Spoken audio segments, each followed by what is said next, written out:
What's up, boys? Taking a look at some more NBA player props today over on PrizePicks. This video applies to PrizePicks, but also sports books and other player prop sites. This video is really for everyone, and we are coming off of an absolute heartbreaking day yesterday. Had two hooks. It was 1-1 in yesterday's video. We were 1-1 in yesterday's video, with the one loss being on a hook. So yeah, hooks are pretty damn heartbreaking. Looking to bounce back today. Had a really good week last week. Looking to make this one another great week. Let's hop in. If you are not already on PrizePicks, link is down in my description below. If you use my code DOMG, that gets you a 100% deposit match up to $100. You can win up to 25 times your money over on PrizePicks. So it's available in most states and most Canada, 18 years or older. And let's go ahead and just take a look into these props. Make sure you subscribe and have those post notifications on, because if you are like on a sports book, stay tuned for the second video that I upload today. Stay tuned for that video. There will be a second video on the channel today that will cater more towards you guys. These plays should also still apply to sports books, but also, the Patreon is available. If you want to see everything that I'm playing today, you can check it out. Link is down in my description below. Here's the full breakdown of that. If you are interested in seeing every single one of my plays, check out the Patreon. The link is down in the description below. There are 3 different tiers. There's NFL, NBA, and all sports. With access to the Patreon, you guys get every single play that I play, on top of these plays being ranked by confidence level and write-ups to go with every single prop that I post. Once again, the link is down in the description below, so check it out. Over 600 members are now in the Patreon, so if you want to join, the link is in my description below. Let's hop in though and take a look at this slate today. Here we go. Let's start off here. We're going to start off here in the first half category. I have an alternative that I really do like if you are in a sports book, but this is a PrizePicks exclusive. It's the NBA first half category. I haven't seen this really anywhere else. Haven't seen it on sports books. Haven't seen it on any other player prop sites. It's the NBA first half category. There's points, there's PRA, there's fantasy score for the first half of NBA games. So let's go ahead and go into the point prop here and scroll pretty far down here. And I'm going to go with the San Antonio Spurs game. And I like Jakob Poeltl over 6.5 first half points. I do like his over of 12.5 points, but when it comes to like a PrizePicks or a player prop site, I really love the first half points rather than his 12.5 full game points here.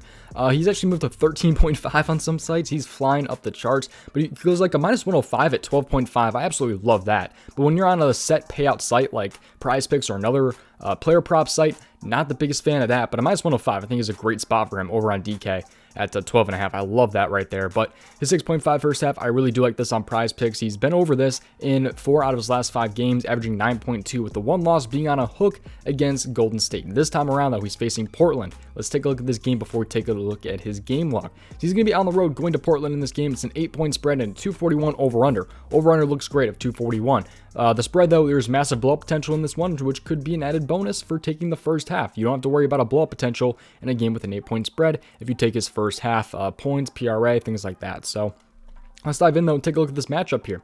So the center, how many points per game is being allowed to the center?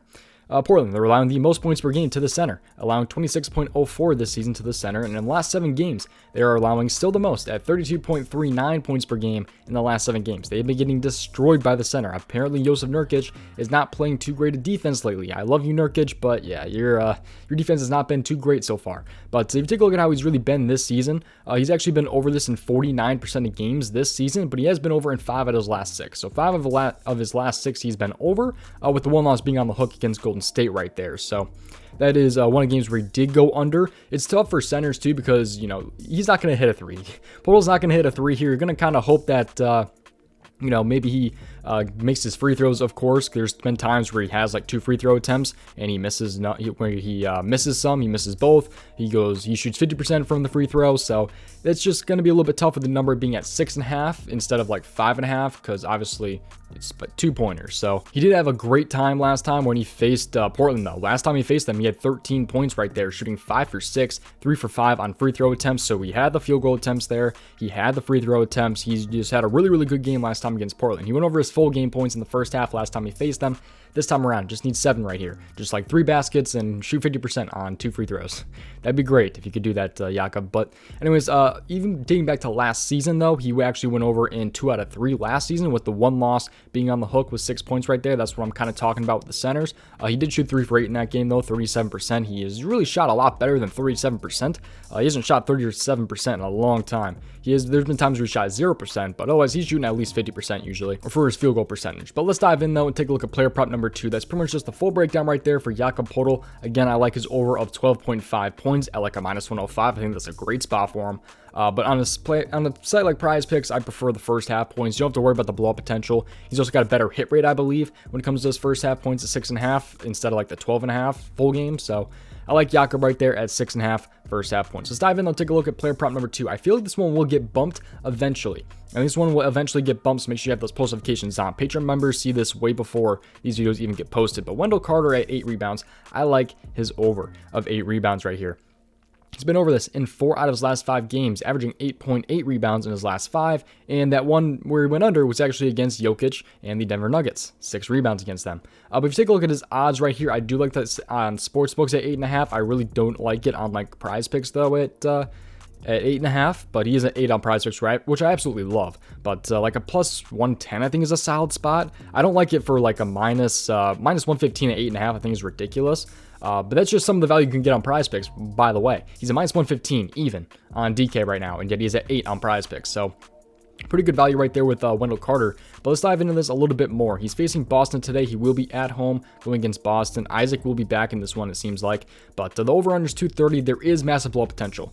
That is one thing that's kind of throwing me off a little bit, the blow-up potential. There's been games where Wendell Carter does not even touch the court in the fourth quarter. There's been games where that has happened in blow-up potential scenarios. So it's a really, really tough one if this game does blow out. I'm really hoping it does not blow out because that could definitely impact it a little bit. But Robert Williams may not play. If Robert Williams does not play, that would be pretty huge for Wendell Carter, I think. He's a pretty good rebounder. So I think if he's out, that'll be even better for Wendell Carter. But even if he does play, I still like Carter to go over his rebounds here. And Boston has been allowing a lot of rebounds this season. They're allowing 15.76 per game to the center, and in the last 7 games, they get even better, allowing 16.96, which is 4th in the league as of the last 7 games, allowing rebounds per game to the center. So it's a really good spot right there on paper for his matchup against Boston. He actually went over already against Boston this season. He had 12 and 35 minutes. I don't think we'll see 35 minutes this time. I think we'll probably see maybe 30 minutes this time around, hopefully, assuming this game does not blow out. But he had 12 rebounds last time he faced them right there, so I like that spot. However, that was back in October, so it was back in October. That was a while ago at this point. But he's still been really, really good this season. As you can see, just all the games where he's gone over, all the games he's gone under. He's gone under against Sabonis. He's gone under against like Steven Adams. But Horford's not that great of a rebounder. He probably grabs, 6 rebounds per game. So I'm not really worried about that. Carter should be able to grab some offensive and also defensive rebounds. In this one, I don't know who else is going to be grabbing rebounds really for the Magic, because Banchero hasn't really been grabbing too many rebounds. He's been averaging like 3.2 rebounds those last 5 games or something ridiculous. So I don't really know who else is grabbing these rebounds, because it's probably not going to be the guards unless it's a 3-pointer. I just don't see anyone else really grabbing rebounds until other guys come onto the court for the Magic, like Bol and all them. But anyways, I like the spot a lot here. I think this is a great opportunity for Wendell Carter to go over his rebounds. He's already been over against guys like Jonas Valanciunas, and he's proved he can already get it done against the Boston Celtics before. So I like Carter a lot here to go over his 8 rebounds. I like the floor a lot with him at 8 rebounds. By the way, taking a look even more into this, I don't think I talked about his hit rate, but he's actually been over this in 67% of games this season, 67% and 73% when he has 24 plus minutes. So yeah, when he actually sees minutes, where he's had 24 plus minutes, I believe all of his last 10 games, he's been over in 73%. So really good spot right here. I think it's a buy low opportunity. I don't really know why it's as low as it is, but you know, maybe it's just because Boston's usually a tough matchup, but they really have not been to the center.